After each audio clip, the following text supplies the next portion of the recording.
नमस्कार, म रिबेन गतानी र यो भिडियो सुरु गर्नुभन्दा अघि तपाईँहरू समक्ष सम्पूर्णलाई म नमस्कार भन्दै र म प्रथममा नै बाबा साहेब भारत रत्न डाक्टर भीमराव अम्बेडकरज्यूको यो भनाइबाट यो भिडियो सुरु गर्न लागिरहेको छु। त्यो भनाइ के हो भन्दाखेरि बाबा साहेबले भन्नुभएको थियो है, they cannot make history who forgets history, र उनीहरूले इतिहास लेख्न सक्दैन जसले आफ्नो इतिहास भुल्छन्। र यसै बाबा साहबको भनाइलाई म अघि बढाउँदै के भन्न चाहन्छु भन्दाखेरि इतिहास नजान्ने मान्छेले इतिहास लेख्न सक्दैन। र आज हजुरहरू सामु नेपाली भाषी गोर्खा अनुसूचित जातिको छोटकरीमा विस्तृत जानकारी लिएर आएको छु। र मैले खोजेको अनि पाएको दस्तावेजहरूका तथ्यहरूबाट नै यो भिडियो मैले हजुरहरू समक्ष राख्न गइरहेको छु।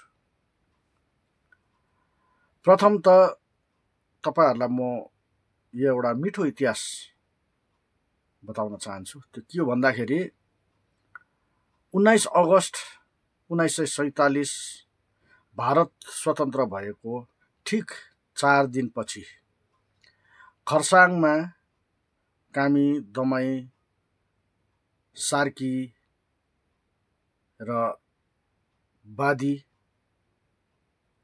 अनि गाइने समुदायहरूको बीचमा एउटा सभा भएको थियो। यो संयुक्त सभा थियो र त्यो सभा चाहिँ हामी जो अनुसूचित जातिमा पर्छौं र उनीहरूको प्रथम सभा हो भनेर मान्न सकिन्छ। र 19 अगस्त 1947 मा भएको सभा जुन चाहिँ खरसाङमा भएको थियो, त्यो सभामा हाम्रो अनुसूचित जातिको प्रथम संगठन गठन भएको थियो र त्यस संगठनको नाम थियो गोर्खा दलित वर्ग संगठन। उसरी नै लगतै अर्को महिना 21 सेप्टेम्बर 1947 मै कामी, दमाई, सार्की, गाइने एवं बादी समुदायलाई लिएर दोस्रो सभा दार्जिलिङमा भएको थियो र त्यस दार्जिलिङमा भएको सभामा फेरि अर्को एउटा संगठन गठन भएको थियो र त्यस संगठनको नाम थियो अखिल भारतीय नेपाली अछुत सङ्घ भनेर संगठनको नामकरण गरिएको थियो। र तपाईहरूलाई मैले यो दिनाङ्क सँगै बताएको कारण चाहिँ के हो भन्दाखेरि हामीले यो दिनाङ्कहरू याद गर्नुपर्ने हुन्छ। र त्यस्तै प्रकारले 22 मार्च 1959 को दिन दिउँसो 3 बजे कालिम्पोङको टाउन हलमा दार्जिलिङ, खरसाङ, कालिम्पोङ, सिलगढी, तीनधारे, टिस्टा एवं विभिन्न स्थानका कामी, दमाई, सार्की, गाइने एवं बादी जातिका समाज एवं समाजका अग्रजहरू साथै विभिन्न अनुसूचित जातिका सङ्घ सङ्गठनहरू लिएर एउटा संयुक्त सभा कालेबुङमा भएको थियो र त्यसै सभामा चाहिँ एउटा नयाँ संगठनको जन्म भएको थियो। जति पनि बाहिरबाट संगठनहरू छुट्टै छुट्टै सानसानो संगठनहरू थियो है, जस्तो दलित वर्ग संगठन, त्यस्तै प्रकारले अखिल भारतीय नेपाली अछुत सङ्घ, विश्वकर्म समाज, दमाई समाज, सार्की समाज, बादी समाज, गाइने समाज, उहाँहरू सबैलाई लिएर चाहिँ एउटा संयुक्त संगठन गठन भएको थियो। त्यो चाहिँ तारिक थियो 22 मार्च 59 को दिन र दिउँसो 3 बजे कालिम्पोङको टाउन हलमा एउटा संयुक्त सङ्गठन गठन भएको थियो, जसको नाम चाहिँ थियो Darjeeling district schedule caste association. र पछि गएर यसै सङ्गठनको नाम अखिल भारतीय नेपाली अनुसूचित जाति सङ्घ यानि all India Nepali schedule caste association भएर यसको नामकरण गरिएको थियो। र 22 मार्च 1959 को दिन नै कालिम्पोङ निवासी श्री नन्दलाल मोथेलाई श्री रविलाल दियालीज्यूले दार्जिलिङ डिस्ट्रिक्ट सेड्युल कास्ट एसोसिएसनको प्रथम सभापतिको निम्ति प्रस्ताव राखेका थिए, जसलाई उपस्थित सदस्यवर्गले सर्वसम्मतिसहित सहमति जनाएका थिए। त्यसरी नै दार्जिलिङबाट श्री नन्दलाल कालीकोटेलाई उपाध्यक्ष, खरसाङबाट श्री जङ्गवीर रम्तेललाई उपाध्यक्ष, कालेबुङबाट रत्नकुमार सुनामलाई महासचिव, कालिम्पोङबाट नै प्रेमलाल दर्नाल अनि मनबहादुर परियारलाई सहसचिवहरू, अनि श्री वीरध्वज सिंह खातीलाई कोषाध्यक्ष, साथै विभिन्न स्थानहरूबाट कार्यकारिणी सदस्यहरूको चयन भएको थियो। र दार्जिलिङ महकुमाबाट ऐतुसिंह लकान्द्री, वीरबहादुर कार्कीडोली, लक्ष्मण सिंह माले, मनबहादुर सार्की र जितबहादुर सार्कीलाई दार्जिलिङबाट छनौट गरिएको थियो। र त्यसरी नै कालिम्पोङबाट रविलाल दियाली, सनबहादुर दर्नाल, धनबहादुर रोका, चन्द्रबहादुर रोकालाई छनौट गरिएको थियो। र त्यस्तै प्रकारले खरसाङ महकुमाबाट श्रीमती एसएन खाती, केएस गतराज, चन्द्रबहादुर रनपहेली, पदमसिंह त्रिखत्री, हर्कबहादुर बाहिललाई खरसाङ महकुमाबाट प्रतिनिधि चुनिएका थिए। र त्यस्तै प्रकारले सिलिगुडी तीनधारेबाट जितमान गतराज, अम्बरबहादुर लोहार, दिलबहादुर सेवा, मनबहादुर बरदेवालाई सर्वसम्मतिले चयन गरिएको थियो भनेदेखि टिस्टाबाट कुलबहादुर खाती, गुदुल मोथे अनि कृष्णबहादुर सार्कीलाई सर्वसम्मतिले चयन गरेका थिए।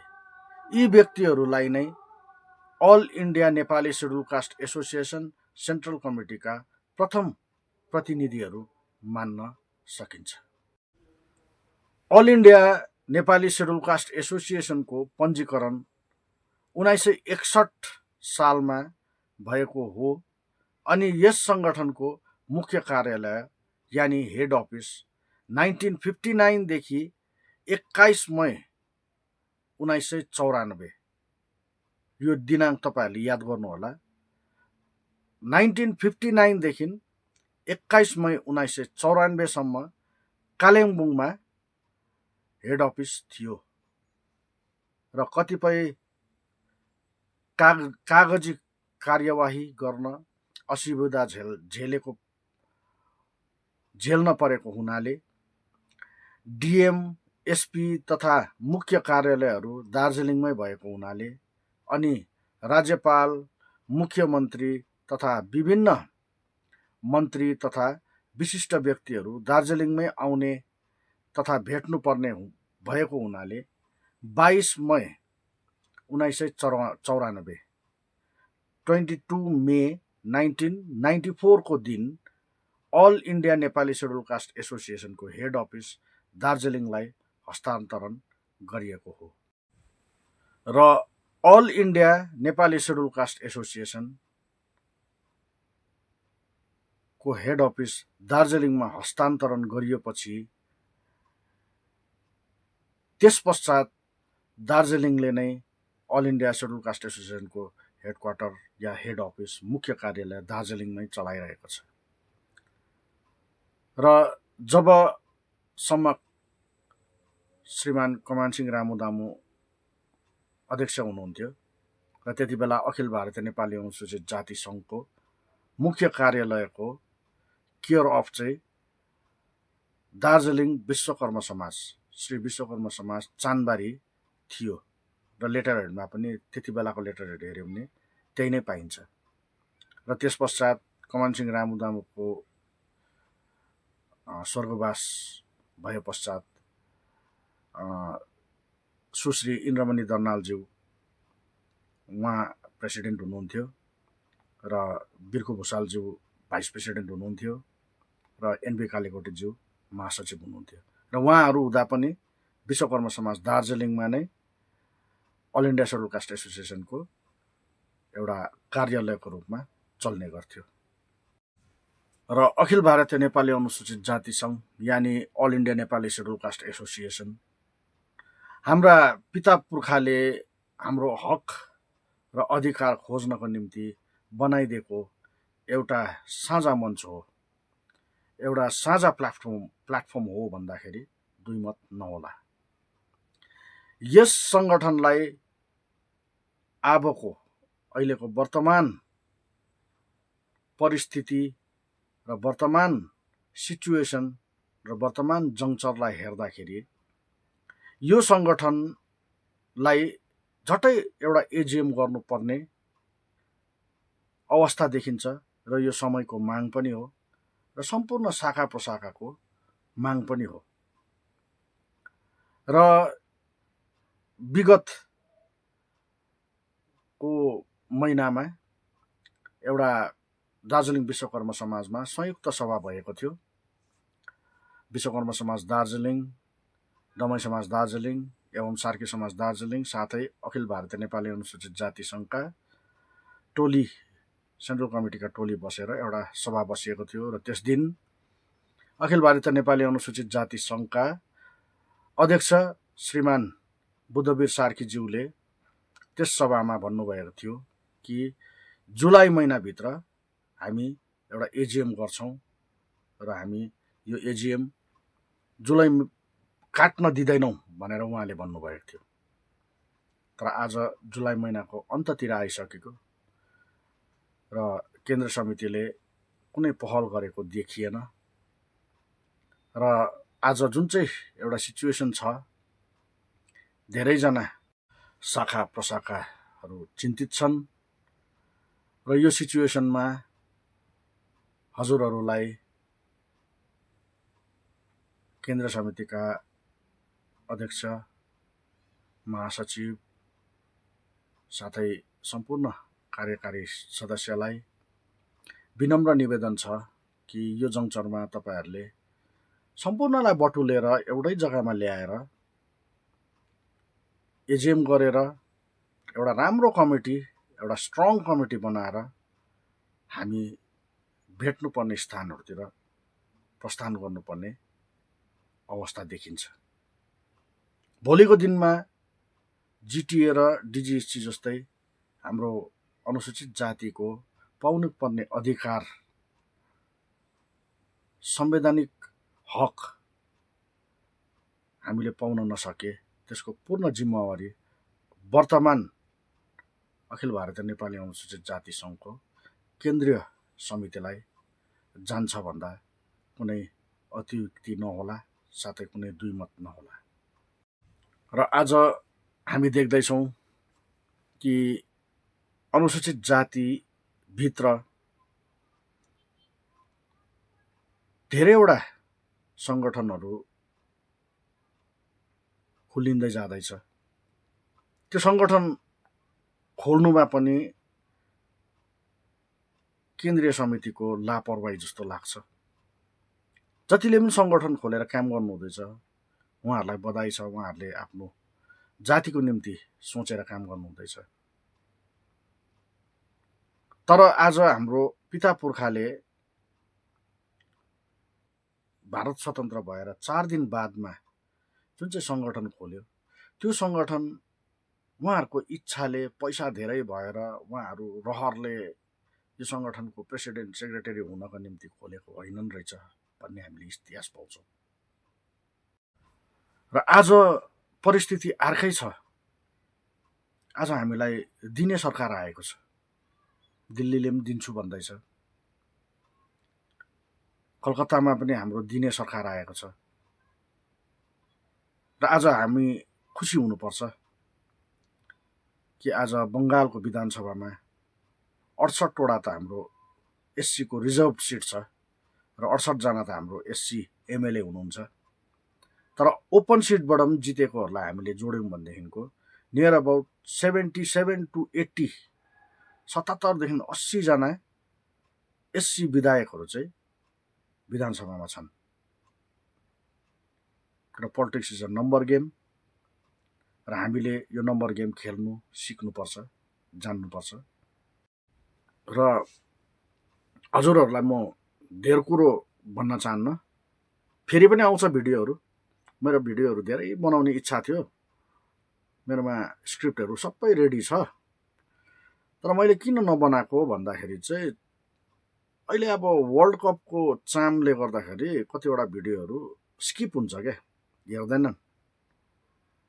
अन्त त्यो वर्ल्ड कपको फिभर अहिले चलिरहेको छ र वर्ल्ड कपको यो बिचको ग्याप जुन चाहिँ छ, अब हिजो सेमी फाइनल सकिहाल्यो, अब 4 दिनको ग्याप छ, सायद यो भिडियो 4 दिनमा धेरै प्रचलित हुन्छ होला, सुन्छ होला भनेर मैले बनाएको। र मलाई धेरैवटा प्रश्नहरू अरू पनि छ है, म किन बिजेपीमा समर्थन गरेँ, म बिजेपीमा किन गएँ, कतिजनाले बिजेपी अनुसूचित जातिको विरोधी पार्टी हो, अनुसूचित जातिलाई मास्न चाहन्छ, अनुसूचित जातिलाई सक्न चाहन्छ भन्ने खालको कुराहरू पनि म देख्छु र यसको उत्तर म अवश्य दिनेछु। यो वर्ल्ड कप सकिहालोस्, त्यहाँदेखिको धारावाहिक आउँछ मेरो भिडियोहरू र विषयवस्तु पनि यस्तै नै हुनेछ। र अन्तमा म यही भन्न चाहन्छु कि वर्तमानमा आसिन all India Nepali schedule caste association central कमिटीका मेरा सम्पूर्ण पदाधिकारीगण, अध्यक्ष, महासचिवलाई विनम्र निवेदन छ कि भावी पिँढीको भविष्यलाई मध्यनजरमा राखेर झट्टैभन्दा झट्टै तपाईँहरूले एजिएम गरिहाल्नु होला। अनि संवैधानिक रूपले यो सङ्गठनको संविधान छ र संविधान पनि 22 मार्च 1959 को दिन नै त्यो संविधान अब पारित भएको रहेछ र त्यो संविधानलाई मान्यता दिएको रहेछ त्यो हाउसले। त्यो संविधानलाई सिरोपर गरेर हजुरहरूले झट्टैभन्दा झट्टै एउटा एजिएम गरेर सम्पूर्ण क्षेत्रबाट संलग्न गरेर चाहिँ एउटा बलियो टोली बनाएर एक्सपर्टहरूलाई ल्याएर त्यहाँनिर संविधानविदहरू छन्, हाम्रो रिटायर्ड आइएसहरू छन्, आइपिएसहरू छन्, हाम्रा प्रोफेसर्सहरू छन्, पिएचडीहरू छन् र उहाँहरूलाई बुद्धिजीवीहरू छन्, उहाँहरूलाई एउटा एडुकेट कमिटी या त एउटा बुद्धिजीवीको समूह बनाएर हामीले के गर्नुपर्ने, कस्तो खालके प्रपोजल पठाउनु पर्ने, कस्तो खालके मेमोरेन्डमहरू कसलाई चढाउनु पर्ने, त्यो सबै गर्ने काम गर्नुपर्छ जस्तो मलाई लाग्छ। लडाइँ चलिरहेको छ, मैदानमा खडा हुनुपर्छ। र तपाईँहरूलाई म यही नै विनम्र निवेदन गर्छु, झट्टैभन्दा झट्टै all India Nepali schedule caste एसोसिएसनको सेन्ट्रल कमिटीको एजिएम हुनुपर्छ र त्यहाँनिर इलेक्सनको प्रथाले होस् या सिलेक्सनको प्रथाले होस्, त्यो त हाउसले डिसाइड गर्छ। र त्यो दिन तपाईँहरूले मिटिङ बोलाउनुहोस्, सबैजना आउनु उत्सुक छ र यसको निम्ति हाम्रो कुनै सहयोग सहायता चाहिन्छ, फाइनेन्सियली सपोर्ट चाहिन्छ भने पनि विश्वकर्म समाज, दमाई समाज, सार्की समाज तयारी छ। तर यो गर्नु भएन भने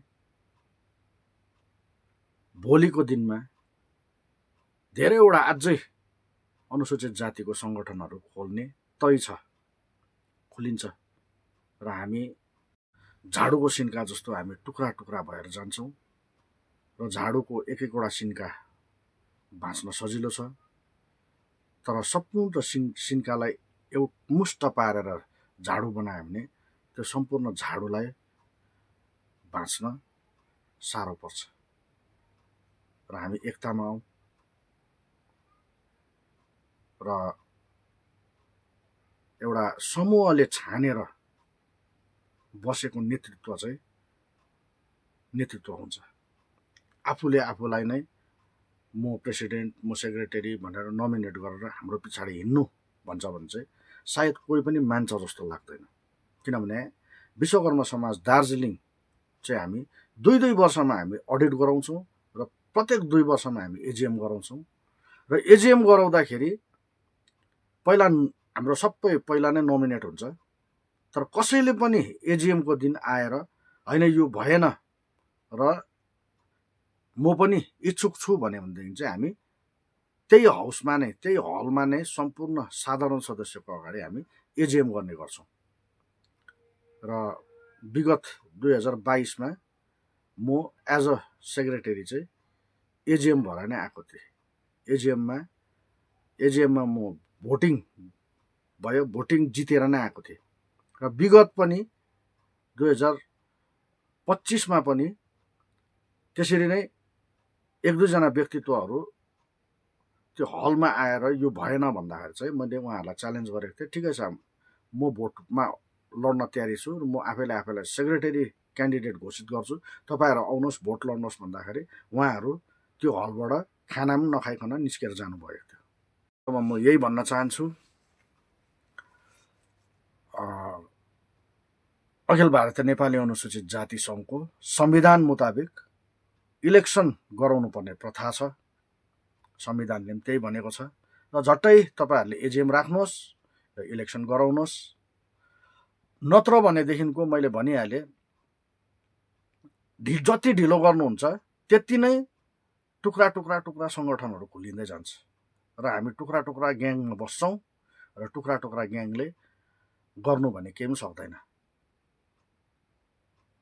र यति भन्दै म आज तपाईँहरूबाट बिदा लिन्छु र यो वर्ल्ड कप